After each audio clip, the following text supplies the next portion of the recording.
Good morning, everybody. This is Richard back at you. We got little Miss Annie in the house hanging out. We got Miss Teresa on the camera. Always the best. I want to thank you again, Teresa. But I want to thank Milton, all the way from San Antonio, Texas. He sent me some impact clips and rubbers that hold the sockets on. My socket, this is just about wore out, and I couldn't really figure out where to get them at for the electric ones. I'm assuming they might be the same for the air. I'm really not for sure, but I want to thank you again. Appreciate you. But today we got a 400 in the house. We got a Muncie 4-speed in the house. So we got all kinds of things going on today. I want to thank Don over at Panhandle Performance Engines. Is the best in town, no matter how you look at it. Always does the motors in the Dirty Bird, and always sends me all kinds of work. So they do a lot of restoration jobs over there. The Muncie's going in a 62 Impala with a 409 off-frame restoration. Beautiful. I mean, I drilled over the motor sitting there. It was unbelievable how beautiful it was. But anyway, the 400 is going to go behind a big block. Not sure what car yet. The gentleman's just trying to get everything together and still hunting for a car. So it's going to be an antique. It's going to be nice. I guarantee you that.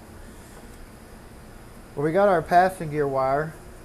This is a 12-volt wire that comes down from the gas pedal or up by the throttle body, sends a 12-volt signal down to this switch right here and trips passing gear. Now this tranny here will have passing gear up to about 45 miles an hour without the electric part of it. It'll do a force downshift up to about 45, and then anything after that it has to have the passing gear wire, which is a 12-volt signal coming down from the gas pedal or the throttle body. Pretty simple. Of course, didn't have a tail housing, speedometer, no speedometer gear. We'll be looking into that, seeing if we're going to be putting a tail housing and stuff on there. I'm not sure. I have to call him and ask him. Get the governor off here.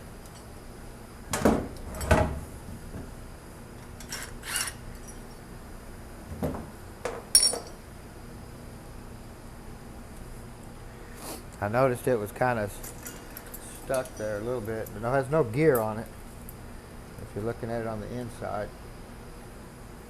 Main thing is you want to make sure the bore is good. There's no grooving or anything like down in here. See, the gear's missing, the pin's missing. Once you get it rebuilt, new gear, you just want to make sure this valve right there moves up and down freely. Like right now it's stuck. Also on these governors, the lighter the governor weight and springs, the later the shift. The heavier the weight, the heavier the springs, the earlier the shift. If you get a diesel, you're going to find out the governor has really thick weights on it and heavy springs for an early shift. Like I say, the lighter the weights, lighter the springs, the later the shift. Now, the only way you can separate the gears on this, move like second away from third, is to change individual springs. Because one's going to affect third, one's going to affect second. So the only way to know is to play with it. I've come in here and welded, put a little bit of weight on here, and changed it, 2 or 3 miles an hour on the upshift on the floor. So I've done a lot of 204Rs that way behind the turbo Buicks and stuff. Takes a little bit of time to play with it because you got to drop the pan so many times. But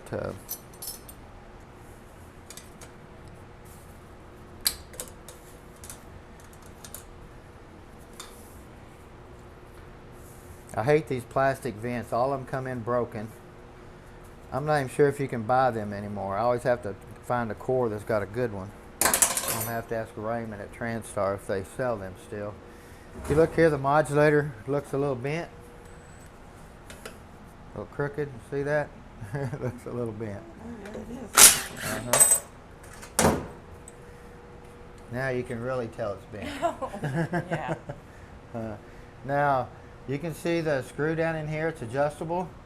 Red stripe, which is what I like to use on the 400s and 350s. The farther you screw the screw in, the later the shifts. But you're going to be moving both shifts. You cannot separate them. The only way you can separate them is by changing these springs in the governor. If you want third a little bit later than second, you can figure out. You're going to mess with them because it's hard to tell which one's which. But if you want to separate them, you got to do it here with the governor. This here is only going to raise the pressure and move both gears up or down.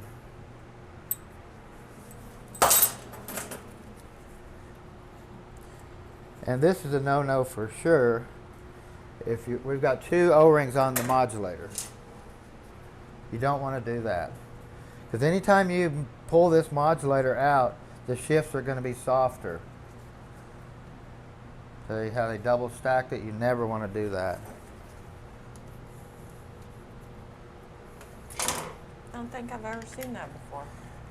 This is, no, I mean, it's a mistake. Just like putting dual O-rings on your filter, you know, you break the neck. If this wasn't bent, this is actually spring active. You can push this in there and it's spring loaded. It's a little bit working, but Not much. not much.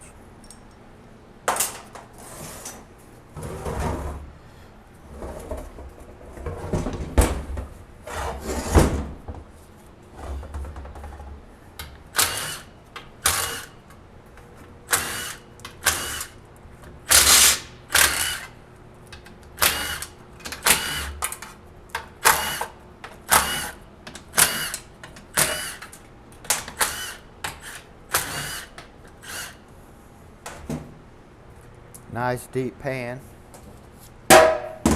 Little bit. A little bent, but in really good shape still. It's not rusted on the bottom. Got a little rust, but nothing bad that's going to go all the way through and cause a small leak, but looks really nice. I like this design that Chevrolet did. I never understood it. The bolt's tight, but I always take and put a spring right here and a bigger washer right here. That way the filter is flat with the bolt like that. It doesn't have a chance to float around. So you can find a small spring, and I always put a bigger wash on here because you can see how that could almost pull through the filter. So put a washer on there, put a spring here to here, that way the spring holds it up flat. A lot better. Also, you notice we have a filter that has felt in it. Now if we're using a trans brake application or fully manual application, we will go with the screen top filter. We won't be using this style here. Just won't let enough fluid go through the filter. Now the pickup tube right here is a special length for the deep pan. The shallow pan, of course, this is a lot shorter. You can see here it says case filter. You can find these in metal, which if you're going with a trans brake, something type of train that's going to get really, really hot, then you can put a metal one in there. Now, I normally say never double O-ring, but on the 400s, anytime you put this suction tube in the case right here, we always put dual O-rings. That way, if this O-ring shrinks, it can never suck air above the fluid level. Fluid level is about pan gasket level, a little bit above. So you can see how it could suck air. So we always put dual O-rings right here. You can see your passing gear switch right here. This is the switch that your gas pedal sensor switch or whatever supplies 12 volts down to here, and makes it have passing gear.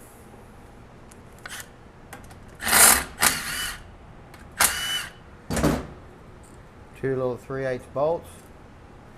Sometimes there'll be a metal gasket in between here, and sometimes it'll have a cover over the switch. It'll look totally different. It won't be the body won't be exposed like that. But they do. Your overhaul kit's going to come with a metal gasket that sits on here. If you got a rubber seal here, you don't have to use it. But if you got the early style metal one, you do have to use the metal gasket because there's nothing sealing it like this has a rubber seal.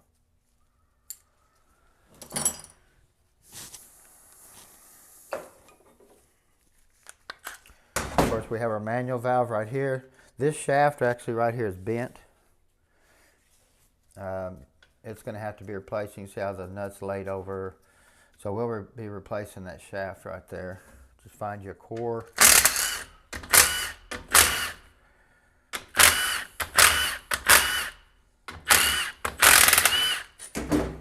All these are 1/2-inch bolts. All of them are the same length here. Even the bolt for your detent spring. And then you're going to get into the 3 7/16 bolts. 1, 2, 3.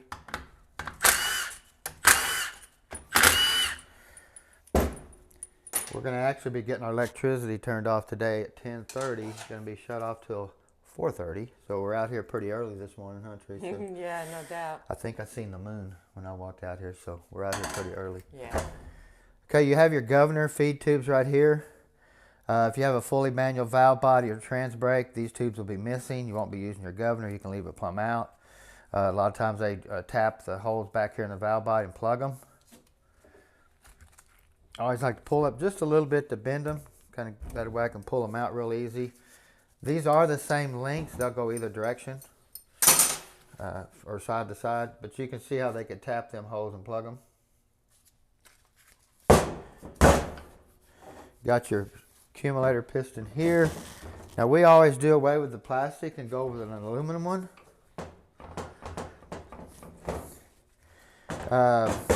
If you're going to be doing manual shifting,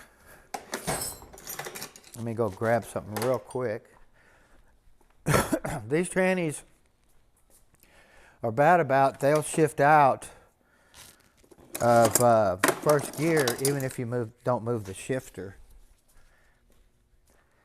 Automatic. I mean, if you leave it in manual low gear, if you rev it over a certain RPM, it's going to shift whether you move the shifter or not.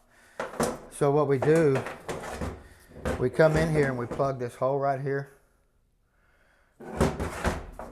We take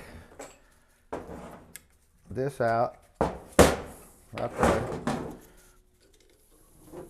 like that, and I pull.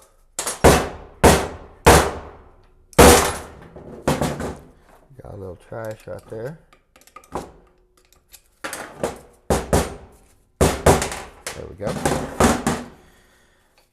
You got a spring in there. You got this that sets like this. What you do is you grind this land off right here. Grind it all the way off. Don't nick this one here. Just grind it all the way off. Clean it up good. I usually TIG weld this hole up right here. But after you get it TIG welded up, you want to and grind this land off here. You want to make sure this valve runs free in the bore. Okay. Stick this back in. Put your keeper back in. And now you have a fully manual low gear. So you put it in low gear, it won't shift out until you move the shifter. And that's really simple. That's all you got to do is plug that hole, grind that land off, and you got a manual capability anyway. Not fully manual, unless you take and grind the governor gear off, and then you take and weld these out. You take and weld that paddle. See that paddle? You weld that right there. You weld this one right there, and TIG weld these here too, where they stay outward all the way like that. When you stick this back in, nothing. You can even grind the gear off, leave the gear on there, that way it positions it right, but grind it off where it doesn't turn. And then all you got to do is grind that, plug the hole, and you have a fully manual tranny. Pretty simple to do. Yeah. Makes it cheaper than having to buy a kit. It's going to be rewind. Rewind? Rewind. What did he say? Rewind. Now, when you buy your overhaul kit, your gasket kit's going to come with 3 gaskets. One is only one. The other 2 are identical. And you're going to be looking at this hole right here. You flip it over, you can see it right there. There's no tail. The hole that, one of these gaskets are going to have a tail right here. So you just want to match your gaskets up. Only one is going to be the same. The other 2, you're going to have to pick from. So, and how you can tell, if you notice here, there's no gasket there. If you flip it over, you have a gasket. So you have a case gasket and a valve body gasket. My overhaul kit and stuff ain't here right now, or I'd show you. Everything's coming in. Of course, we have all of our check balls. One here, there, and in the trough. If you do a trans brake application, they're going to want you to come in here and clean this out right here a little bit. They want you to clean that out and drop it about 1/8 of an inch or so. Sound like our parts might be here, Teresa. That's what I was thinking. Even though nothing's went off, her ears are pretty good.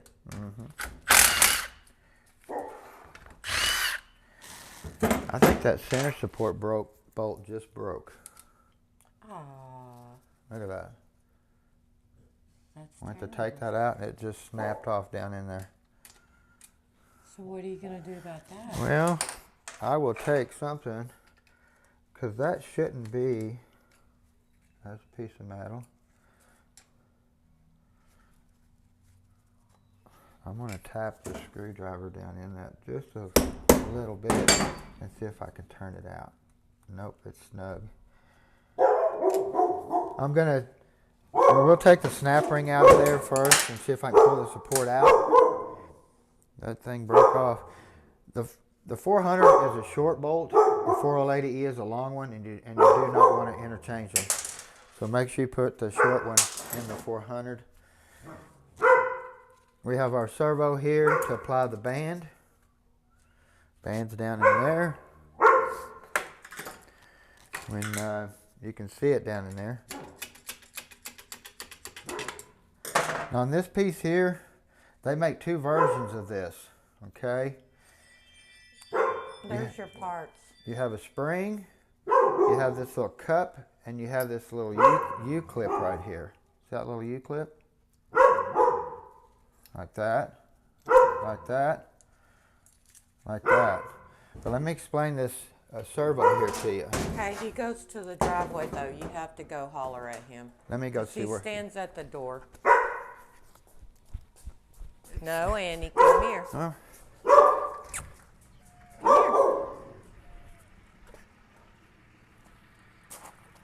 Get in here. Get in, Annie, get in here. Now it's the electric company wanting to turn our electricity off, probably. So Was we gotta. there up at the door? No. Why did the deal go off? Well, there's electric people out front. Well, They're they not had supposed to be here till 10:30 to turn our power off. But anyway, let's get back to this real quick. You see these three notches on top of this accumulator right here? You notice this is smooth?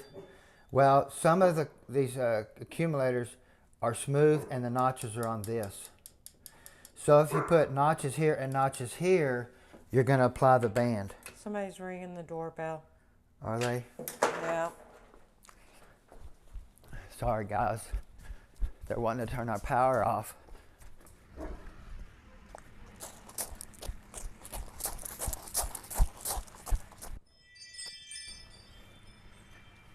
Hello, guys. How are you? Good. I was gonna see if there was any way we could get in that gate right there so I can back up to that fence. Yeah. How much longer do we have power? Till 10:30. Give us, Okay. because they said 10:30, so. Sure. Yeah, I'll open this.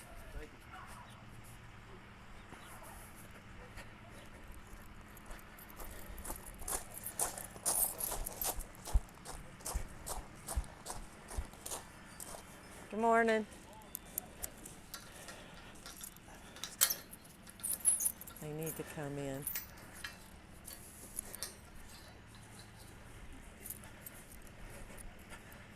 I tell you what, that gate right there. Me and Richie did that. It's always busy around here. in the Okay, morning. we're gonna keep. They're gonna let us have power for a little while longer. Okay, let's go. Come on, Annie. It's like, Annie, come. Come on. I gotta shut this. All right, take a little break there for a second, everybody. The day in life of It is, Richard huh? and Teresa. We had to get out here early because we knew they were coming to turn our electricity off. We have a pole that's about rotted in half back here behind the shop that's leaning like this. So, And plus, you have to go to the dentist at 10 o'clock. Woohoo! yeah, that's exciting. But anyway, I told you about this. If you have 3 tabs here and then 3 tabs here, that's a no-no. You can put a smooth here and have tabs on this, or put tabs on this and a smooth here. You cannot put smooth and smooth or tab and tab.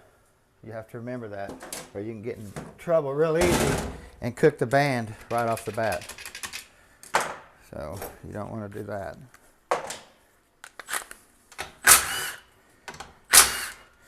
You can, with this cover on, you can actually apply your reverse band through this hole right here. Right here. There's a hole right here. If you notice here, watch the gear train, you'll see it turn when I hit that. See that? So I have a special cover that I use and bolt on here. You see the hole here, and that's how I check my band travel.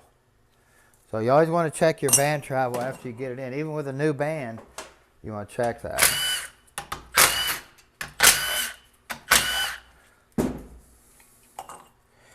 Of course, you have this mean metal gasket that cut my thumb yesterday. I got a big old cut right there.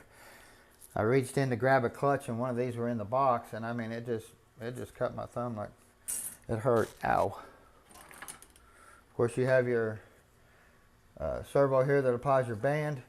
You know, if you need a longer servo to get pinned to get your band set right, you can come in here and TIG weld on the end of this and add metal or take metal away to get your clearance right on your band. Okay. You have your third accumulator. If you do a trans brake application, you're going to be taking these two rings off here.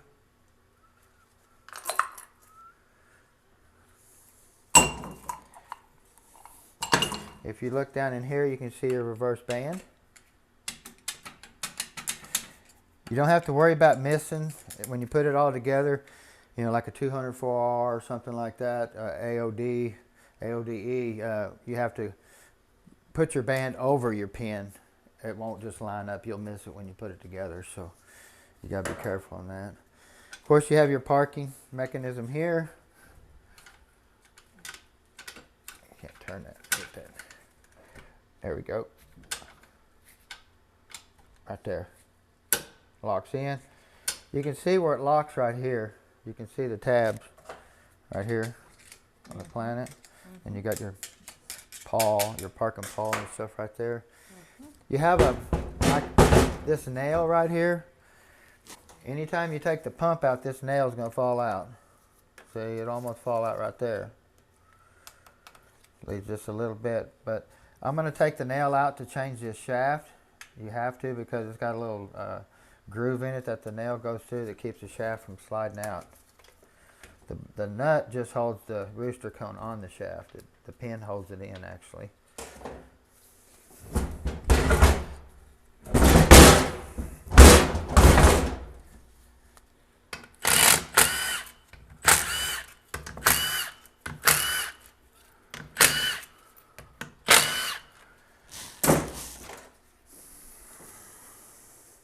Six bolts. Let's see how many we got actually in here.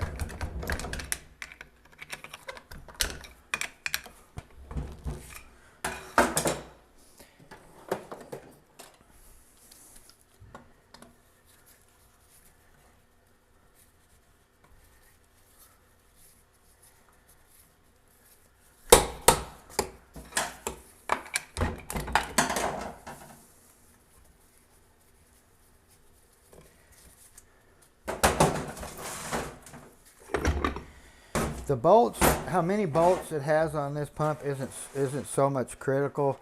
You know, like this one here, you can see you can add another bolt here. 1, 2, 3, 4, 5, 6, 7. So they actually have an 8-bolt pump too, excuse me. They have another bolt right here. There's a land that comes out. It's not even here. But you can drill and tap that and then come in here on your pump. Let me put it the way it's going to be setting. And you can come in here and drill this out. If you notice, it's all the holes are in the stator, no matter how you look at it. But you can see here they don't go through the pump body. Going to be another one right there. See that? If this lug was here, we could actually drill and tap it, or excuse me, right here, we could drill and tap it, and then drill and tap this here, or not tap it, but drill it, and that way we could put 8 bolts holding the pump in. But since this one's missing this one, all we can do is add the 7th bolt. Is it going to help? No, because there's really no pressure between here. But if I'm going to cut this bell housing off and put an ultra bell on here, then I'm going to look for an 8-bolt case that's going to have a lug right here. That way I can drill it, tap it, drill it, tap it, drill both holes here. That way when I bolt the ultra bell on, I put 8 bolts holding it on there.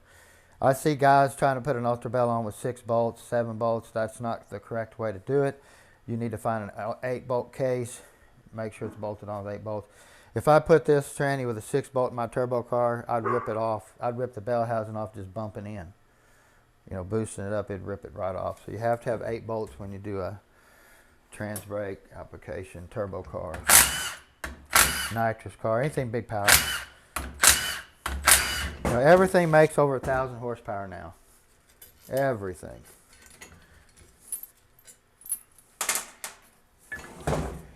You can see here, factory GM scarf cut rings. Now we will be putting scarf cut rings back on there, but they're going to be orange in color and probably made out of a lot better material. High pressure rings. You have a bushing in here. You have a bushing here. Depending on what type of shafts you're going to be using, if you're going to be using a billet shaft and a converter that's self-centering, you'll do away with this bushing here.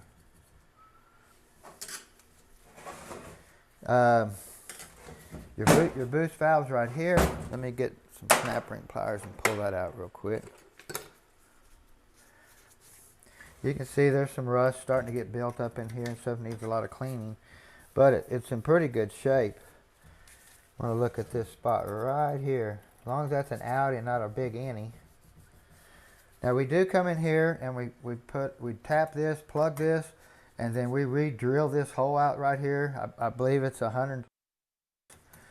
You might want to check it. I'm just guessing on that number, but I believe it's 120 thousandths there. And we always want to do away with the aluminum boost valve and sleeve. We want to always keep a metal one like that one is.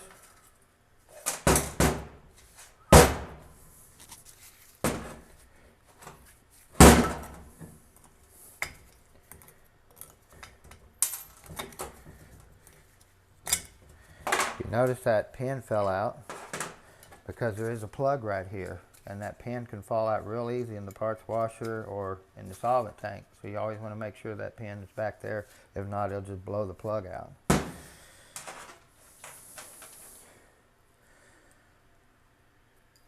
this back in there right.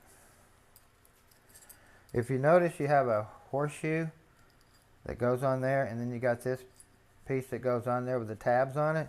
And the tabs keep the spring straight on the pressure regulator valve. And then you got your boost valve, sets in there, and then the spring goes on it like that. Okay, never use an aluminum system, use always a steel. And then when you do a trans brake application, it's going to come with a different spring here. If you're doing a fully manual or a trans brake, different spring. And a lot of times they want you to leave this horseshoe off. You leave it off and you put that back on there only. And then you use the shift kit or trans brake spring like that, put it back together.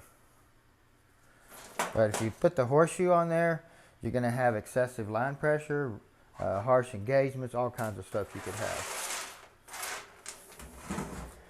Remember to drill that, plug it, or tap it, plug it, re-drill it. That way your converter feed is right. You're not getting so much pressure in your converter that is trying to shove the converter out of the tranny and take out the thrust bearing in the motor.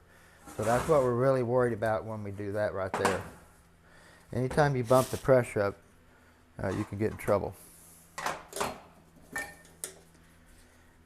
Remember me talking about how there's a good pump and a bad pump for trans brake applications?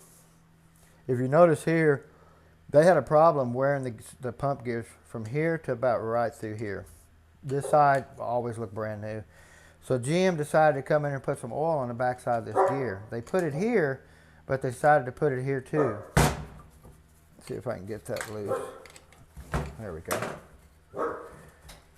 And what it does is it puts so much force on the side of this gear that it shoves all the oil out and it runs dry right here. It tries to shove the gear sideways. If you look at this side will always look brand new, like the gears never touched it. You come over here and you start seeing the shiny. See how it's dark? Start seeing shiny. Shiny. Same way here, you'll see shiny, and then it'll start getting dark through here again because the gear's always being shoved this way. So that's why they come off the pressure regulator valve and put oil right here to put oil on the backside of this gear. Not all 400 pumps are that way. You can come in here and cut this out yourself if you have a pump that's not made that way and put oil on the backside of that gear and try to save it, make it last a lot longer, especially when everybody I know now, when they put a trans brake on these units, they want to drive them on the street, do a lot of street driving. Usually a 727,000 stick pump gear is your average pump gear for a 400, 727,000 stick. You always want to mic it and check it though.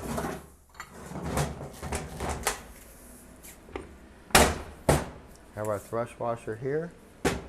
It is selective. That way you can set your clearances up. We have our forward drum here that moves the vehicle forward.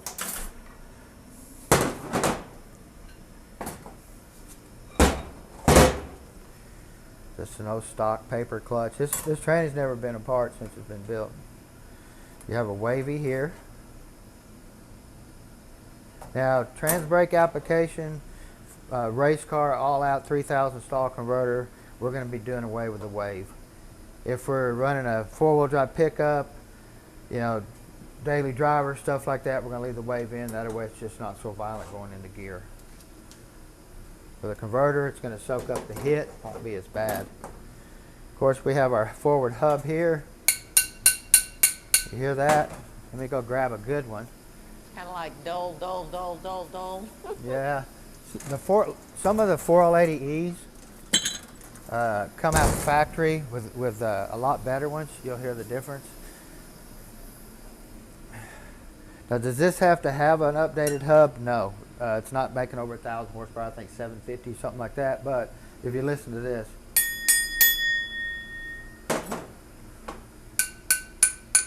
this thud, thud, thud. Your intermediate shaft is what splines into this. So you mainly want to look at the splines here, make sure nothing's stripped or anything like that. It's nice and tight on this shaft.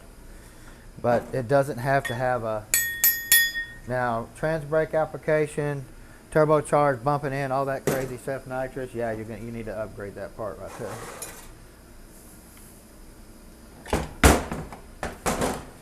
And we have our plastic thrush washer that goes here. When you buy a kit, thrush washer kit, these will be brass on both sides. If you buy a Sonex hub, you're going to get a roller bearing. So...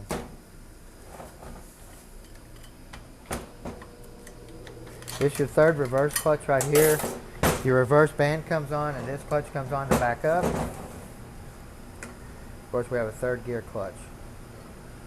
5 nice looking clutches in there.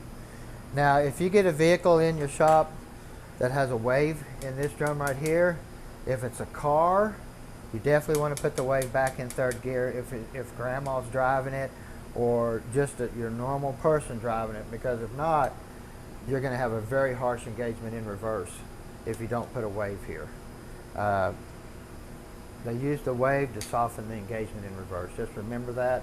And it will affect third gear a little bit, but not as much as you think. But if you take the wave out of here and put a flat one in there, when they go to put in reverse, they're going to know it. They're going to bring it back, especially if they're an elderly couple or something like that. They're not going to like it.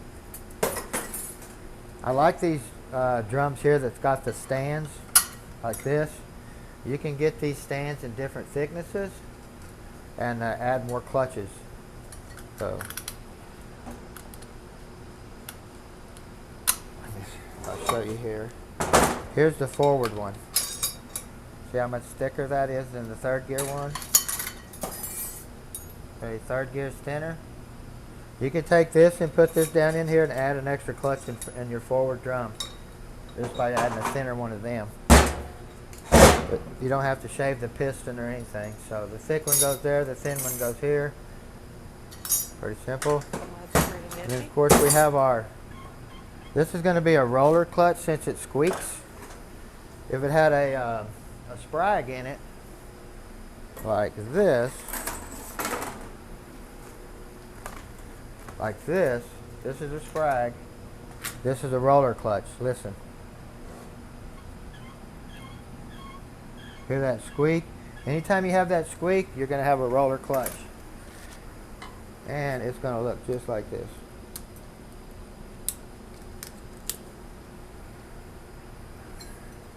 You also want to look here at these two tabs because they're bad about wearing, and this doing this. And then you have your roller clutch.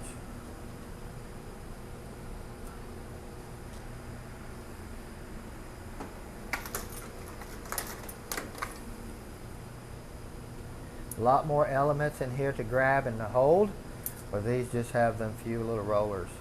This will not fit on here because of this piece here is different. So you got to find a whole nother drum to switch it over to this. This piece here is the same. These two pieces here are the same. Now if you're going to do a 4L80E 4-clutch intermediate, you want to get the wide outer race because it is wider. And then this here will be different. This here will have it'll be taller to allow for this being thicker. Like I say, we're not going to be building this thing to handle 1,000,000 horsepower, but we are going to be building it nice. And you have your band. Now the early model of 4L80s come out with a wider, or the 4L80Es, the later version, come out with a wider band. Some of the early ones did too, but you can use that band in here and put the wider band in there. It's just going to grab here. See how much more room you have to put the wider band.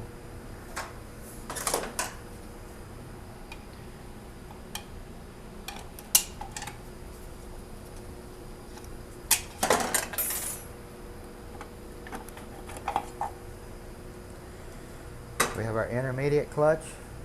We also have a wave here. Okay, you can stack 4 clutches in this right here. Use the thin steels, the thin clutches, and get 4 clutches in this intermediate right here for high performance applications. But you got to remember, if you have this type of system in this tranny for second gear and you take the wave out, you're probably going to break this. Matter of fact, I know you're going to break it, because second gear is going to shift so hard it's going to explode that roller clutch. That's why when we go to racing applications, we put this sprag in there, and then we can take the wave out. This here will take that type of beating. This will not. So a lot of the 4L80Es that I build and the 400s I build, I try to use the 4L80E intermediate piston setup down in here. That way I can use that little thin wave, it's about that wide, set it down in there, and then I can usually get my clearances right and still have some type of wave in there instead of using this big thick wave. Okay. I mean, there's a lot to talk about when you do these things.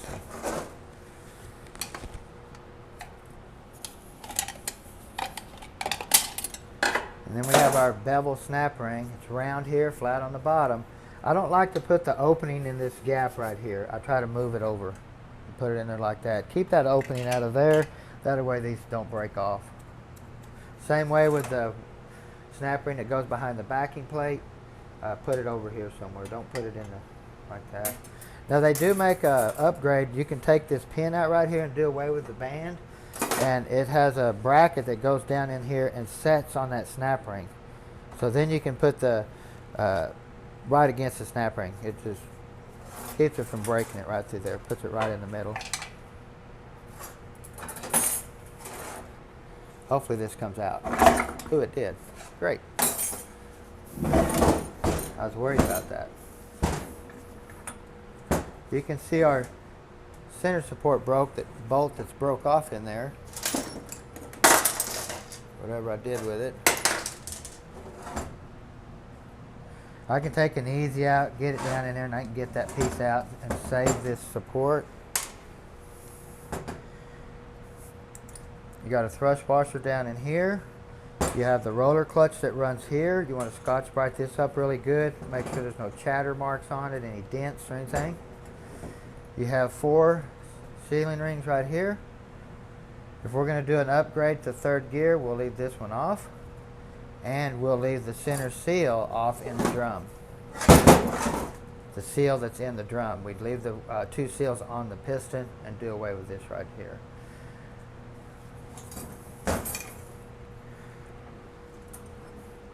Of course, you have another bearing and two races. Set like this. This sets in here like that. Put that down on top of that like that.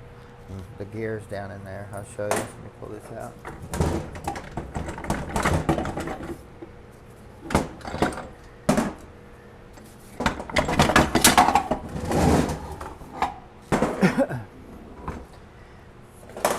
You got your sun gear, and this is going to set like this, and then that bearing's going to set like that. See how it's got the lip up? Like that? Because the lip's going to set in there like that.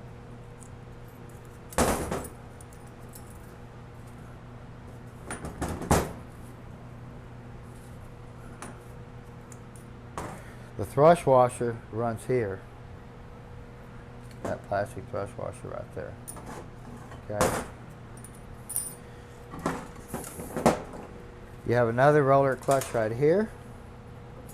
This is the one that locks onto here. That's why I'm telling you to scratch right that race up. Make sure you put this in right. It can go in either direction. Remember, your springs always push your roller uphill. Okay. And then here, you want to look at the pins on this lower planetary right here and make sure none of these pins have walked out. Once they start walking out, they'll start shaving this thrush washer right here. You can see how it barely covers them. We always take and tap them in a little bit, and then we come and TIG weld the back of them right here. Just the three that has the rollers. These here never move. It's usually these. You can put a metal washer right here. That's right here. You can go get you another 4-tab washer. That's 4-tab. It'll set right down in here. Just like that. Where this plastic one used to be. They're the same thickness, but anytime you build a performance unit, you want to try to get all the plastic out you can. So just grab you another 4-tab washer, or the one out of the back here. Since we're going to roller bearing the back one, we'll be putting this one up here. This still looks nice and brand new looking. You ain't going to pull a better one out of the box brand new.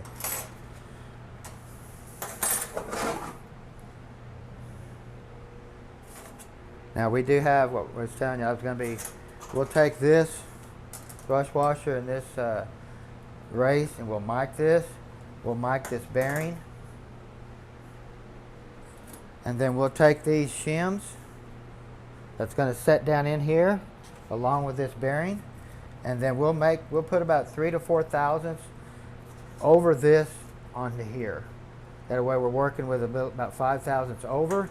We'll stick it in there, assemble it all the way up to the support, and check our clearance back here in the back. So we're going to be definitely roller bearing the back of that. This is our intermediate shaft. High performance application, we'll be replacing this because this can break.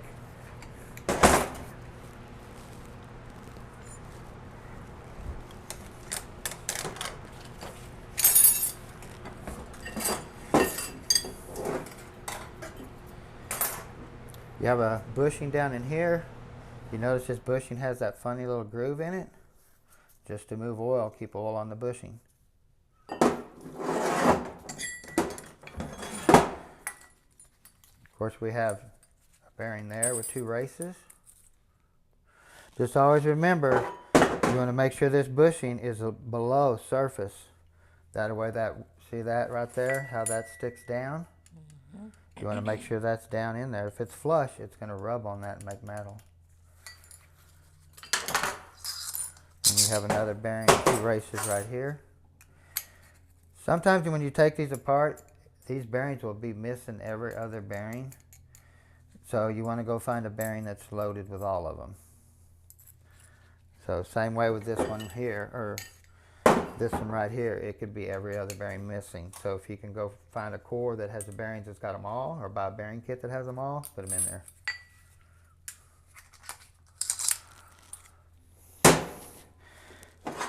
You can look at the parking assembly right here. If it's all grinded off right through here, you want to replace this planet because it can jump out of park. Check the gears for any wobbling, pitting. Make sure the pin hasn't turned purple. Anything like that. And we have a lube washer that sets in here like this. That goes right here. And what that does is it keeps the Planetary assembly full of oil. They did away with this lube washer, and then they brought it back, and then they do away with it. So I like to put them in. You see it has a crack where it does let the oil out. So it's in there like that, and then this goes over. You can see how it traps all the oil in there. Keeps it full of oil. You have a snap ring down in the case right here that this support sets on, like this. They make a thick and a thin support. If you have a thick, no snap ring. If you have a thin, you have a snap ring that it sets on in the case. I like the snap ring idea, so if you can find the snap ring and a thin support, use it. That way it sets on the snap ring instead of the case. And then we have our reverse band. You always want to look at the tips. That's where you're going to see the wear at. Once these tips wear down, it goes metal to metal, starts rubbing on the drum. They make two different kinds of bands. They can make a flat style, it's a brand new band, and then they make a groove style. You can look at the drum. If it's flat all the way across smooth, you can use either one. If it's got grooves in it, you want to use this drum, this band here, this style. So, kind of, even to 400, there's just so much to it. Of course, you have a case bushing down in here. Now, anytime we do a rollarizing back of the case, we leave the the bushing up just a little bit. That way, it holds the thrust washers and the bearing, the shims and the bearing. See how that sets on there? You can set this on there. So I leave it just enough where it'll hold it all center. So it's not sticking out, it's trying to fall off, but just enough to hold these center. Pretty simple. Huh, Teresa? Yep. Of course, if you look here, you can see here how the bearing sets on there.